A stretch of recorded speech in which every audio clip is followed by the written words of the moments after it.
Imagine this. A TV series rumored to have a secret cut that we were never meant to see. That can't be true, can it?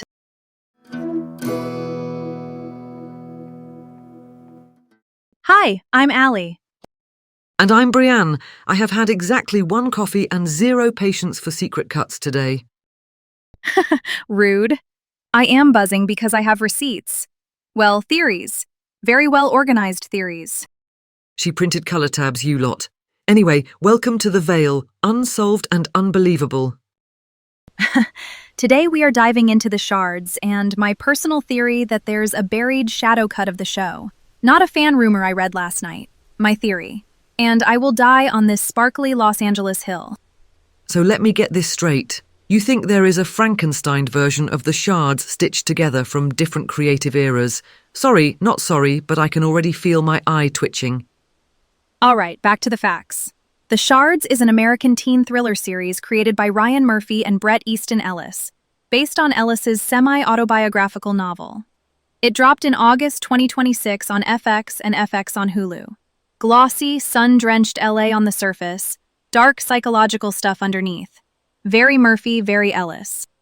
It is set in 1981 Los Angeles and follows a 17-year-old version of Bret Easton Ellis in his senior year at Buckley Prep. New kid Robert Mallory shows up, and at the same time a serial killer called the Trawler is freaking everyone out. The big vibe is, are we seeing what's real, or what Bret is projecting? That unreliable narrator tension is baked in. Cast-wise, Igby Rigney plays teen Bret. Kaya Gerber is Susan Reynolds. Homer Gear is Robert Mallory. Hayes Warner is Debbie. And there is a little credits gremlin where her family surname shows up as Schaefer or Schaefer depending on the material, which, fun pre-release chaos. Evan Rachel Wood and Wes Bentley play Liz and Terry tied to Debbie. And you've got Graham Campbell as Tom Wright. Plus Jordan Roth, Owen Painter, Daniel Dale, Gus Halper rounding out the Buckley and LA scene. Production history is wild. It started at HBO back in 2023 with Bret writing for TV and Luca Guadagnino attached in the early plan. Then Christopher Borley later.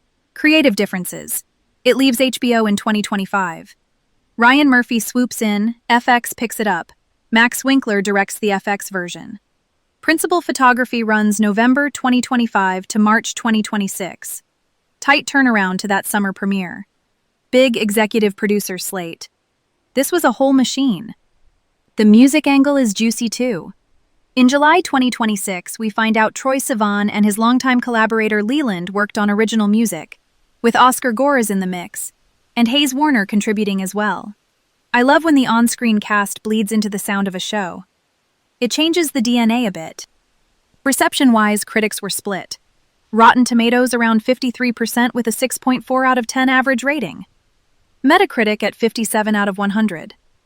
The consensus basically says, style heavy, substance middling. Some people love the atmosphere, some wanted tighter storytelling. And Ryan Murphy is apparently eyeing at least 3 seasons if the audience shows up, which fair, the premise can run. The Trawler and Teen Panic are deep wells. Okay, so check this out. My shadow cut theory. The official line is, nothing filmed at HBO. FX greenlit the series, Max Winkler shot it November through March. Done. But I got this story from someone who said they were the last person in the offline bay most nights during post in spring 2026. Late hours, empty hallways, you know the vibe. One night in April, a courier wheels in a battered Pelican case. The label reads, Shards Infa, guide only. Inside, 3 portable drives with handwritten tags. LGA, KB, MW. They figure, cool, look references. But the LGA drive opens a ProRes screener named trawler-pilot.vo.8-lga.mov. Watermark flickering in the corner. And the thing plays like a fever dream of the show we know. Same Buckley uniforms, same sun-baked LA, but the camera is lingering on glass and chrome like the city is watching itself. Bret's voiceover is clipped and intimate, then drowns in reverb. The locker slam is scored with a delicate, melancholy cue tagged in the audio metadata as Leland_sketch02. Robert Mallory enters not through a campus gate, but reflected in a windshield, like he steps out of someone else's memory. That is not just a color grade. That is a different grammar. Then they mount the KB drive. Cooler, grainier grade. Night scenes push into this marsh of shadow. The trawler radio reports are overlapping whispers, timed like jokes with no punchline. A clip called Buckley Calf Scan SCK KBTS has the same blocking, but the cut gives every teen a half-second of menace. One of the audio stems is literally labeled Oscar G_synth_smear. It feels like someone threw sound at the frame and let it drip. Finally, the MW drive is the show we got. Crisp and propulsive. But there are micro differences. A hard cut where a dissolve lived yesterday. A tossed-off look from Brett that, according to them, did not appear in the dailies. Pull the media info and a ghosted timecode burn in show's frame 001, stamped August 2026. The premiere date. Like a dare, tucked on the edge of the frame. They ask their lead the next morning if any new references came in. She says no, shuts the door. Later, the Pelican case vanishes. No sign in, no sign out. At the friends and family screening, they wait for a shot they'd seen only on the LGA file. A sliver of glass in Mallory's palm over traffic, and it never shows. End credits flash an EDL reference code for a heartbeat, then it snaps back to the standard card. And yes, before you say it, they kept screenshots of file names and a half-second waveform marker on a thumb drive. Put it all together, and here is my belief. A shadow cut exists. Not a broadcast version, not something you'd find on FX on Hulu, but an internal composite of 3 distinct creative visions. Luca-era look and tone, Christopher-era tweaks, Max Winkler's final spine. It was probably used to guide tone in the scramble between networks, then quietly buried once the FX machine locked. I know it sounds wild, but sometimes the seams show. And critics calling it obtuse style with mildly entertaining substance, isn't that exactly what happens when 3 ghosts pull on the same sheet? Okay, deep breath, moving right along to reality. Principal photography happened under FX from November 2025 to March 2026, full stop. No one shot episodes at HBO. Earlier attachments like Guadagnino and Borgli were development, which means treatments, scripts, maybe mood reels or lookbooks, not finished pilot footage you can splice in later. The final show credits Max Winkler as director. That is a unified hand, not a patchwork quilt. Also, file names and stems like Leland Sketch 02 and Oscar G Synth Smear are exactly what they sound like. Early music sketches and sound design tests. Those happen constantly in post. The timecode or watermark with 08, 05, 26 screams an internal build or confidence check to me. People tag reels with target air dates so everyone stays synced. Not proof of a spectral master cut. The mixed reviews, style versus substance. That is not evidence of 3 competing edits. It is evidence of a show that leans hard on vibe. Which the Shards very overtly does, given Ellis's meta-narrator angle and Murphy's taste for gloss, and that tight post window from March wrap to August premiere. If they were aggregating legacy footage from a prior network, that timeline would creak. It did not creak. But the Pelican case with 3 labeled drives. LGA, KB, MW. You're telling me that is just vibes, come on. And those micro changes in the MW assembly overnight? Someone swapped a dissolve for a hard cut in the dead of night. I call BS on coincidence. Dits change minute to minute in post.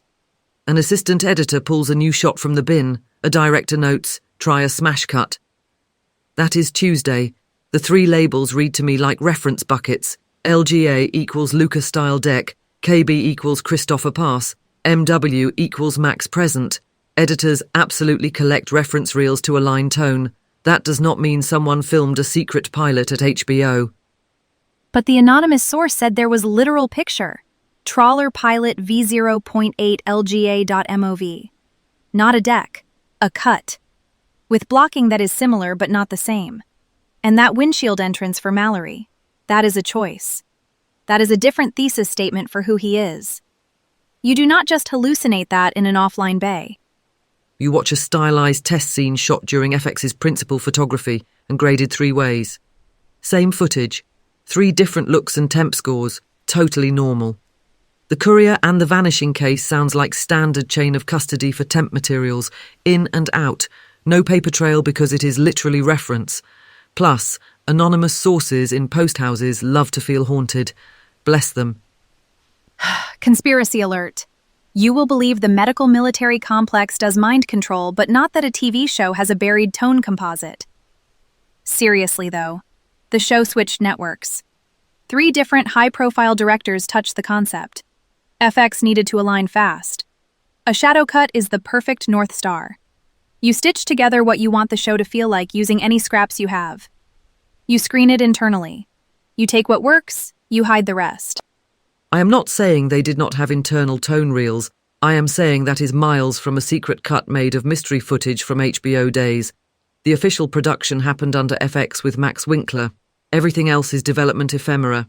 The big EP slate and the dual FX and Hulu rollout just mean lots of decision makers and distribution lanes, not a hidden master key. Back to the story. I believe the shadow cut is real. Maybe it never left the building. Maybe it only existed to guide editors for a week. But those file names, those stems, that watermark, they add up. And if I ever get my hands on that Pelican case again, I will not sleep until I watch every frame. The point is, even if tone reels exist, what we got is the show they intended to air. And honestly, the meta layer that Ellis is writing about himself at 17 already blurs reality enough. You do not need a ghost edit to feel unsettled. Greater question time. How much creative work gets hidden from us?